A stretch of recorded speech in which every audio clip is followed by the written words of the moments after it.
ইয়াতে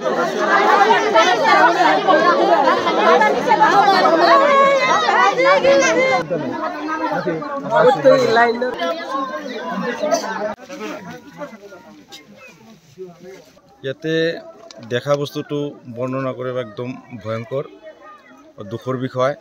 তেওঁ এজন সফল খেতিয়কো আছিল, সমাজসেৱকো আছিল।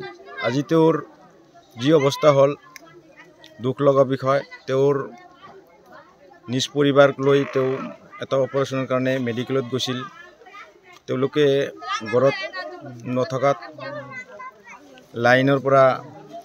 লাইনৰ বিদ্যুৎ হয়, শ্বৰ্ট চাৰ্কিট হৈ ঘৰত এনেকুৱা অগ্নিকাণ্ড হ'ল। এক কথাত তেওঁক মানে বাকী একো নাই, তেওঁৰ সংসাৰটো একদম গড়বড় হৈ গ'ল। তেওঁৰ মানে যিমান নথি পত্ৰ ডকুমেণ্টছ মানে একো ওলাব নোৱাৰা হ'ল। মানুহে চাপিছিল, আগুনৰ হেৰিত চাপিব পৰা নাই, পানীৰ ব্যৱস্থা নাছিল, ৰাস্তা ঘাটৰ কাৰণে পানীৰ গাড়ীও সেইফালে নাহে। মানে এটা পৰিয়াল একদম সম্পূৰ্ণৰূপে ধ্বংস হ'ল। জুই কোনো নমাইছে, ৰাইজে নমাইছে নেকি? ৰাইজে দূৰৰ পৰা পানী আনি সেই বাল্টিৰে মগেৰে যিমান পাৰে ৰাইজে সহায় কৰিছে। কৰিলেও মানে একো ফাইদা নাই, লাভৱান হোৱা নাই, সম্পূৰ্ণ শেষেই। এতিয়া তেওঁ এতিয়ালৈ ঘৰত অহাই নাই, তেওঁ মেডিকেলতে আছে। তেওঁৰ যি মেডিকেলৰ পৰীক্ষা পাতি যিবিলাক আছিল একদম সকলোৱে পুৰি মানে নষ্ট হৈ গৈছে।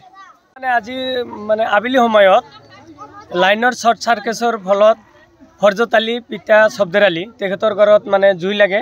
জুই লগাৰ ফলত তেখেতৰ মানে তেখেত এজন কৃষক মানুহ, ইভেন কি মেডিকেল পাৰপাছত তেখেতৰ গণিকৰ কাৰণে যিখিনি টকা পইচা আছিল ইয়াতেই আছিল।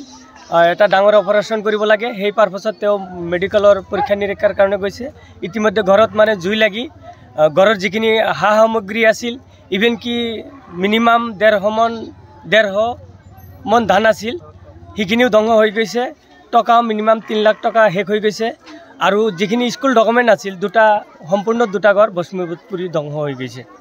তেখেতৰ যিখিনি মানে সম্পত্তি আছিল মিনিমাম ধৰকচোন 15 পৰা 20 লাখ টকা তেখেতৰ মানে ধ্বংস হৈ গ'ল আজি জুই জ্বলাৰ ফলত। গতিকে মানে তেখেতৰ যিখিনি মানে কষ্ট আছিল সমূলিয়াই ধ্বংস হৈ গ'ল। এতিয়া কি কৰিব এই কৃষক মানুহ, তেখেত কি কৰি চলিব এতিয়া মানে সেইটো ওপৰৱালাই জানে ভালকৈ। মই এতিয়া মাননীয় মুখ্যমন্ত্ৰী মহোদয়, তেখেতক মানে এজন সন্মানীয় ব্যক্তি, তেখেতক মই কৰজোৰে অনুৰোধ কৰাই কওঁ যে হৰত আলীৰ যিখিনি হয় সম্পত্তি ধ্বংস হৈ গ'ল, ইভেন কি তেখেতৰ গণীয়কৰ মানে অপাৰেশ্যনটো কৰিব লাগে ইমাৰ্জেঞ্চি, এই টকাখিনিও শেষ হৈ গ'ল। গতিকে চৰকাৰক মই টানি অনুৰোধ জনাই কওঁ যে সন্মানীয় মুখ্যমন্ত্ৰী ছাৰ অসমৰ চিএম ডক্টৰ হিমন্ত বিশ্ব শৰ্মা তেখেতে যেনে তেখেতক মানে আৰ্থিকভাৱে অলপ অনুদান দি সহায় কৰে। যে যিকোনো খবৰৰ বাবে যোগাযোগ কৰক 7099017330 অথবা 7099017990 নম্বৰত।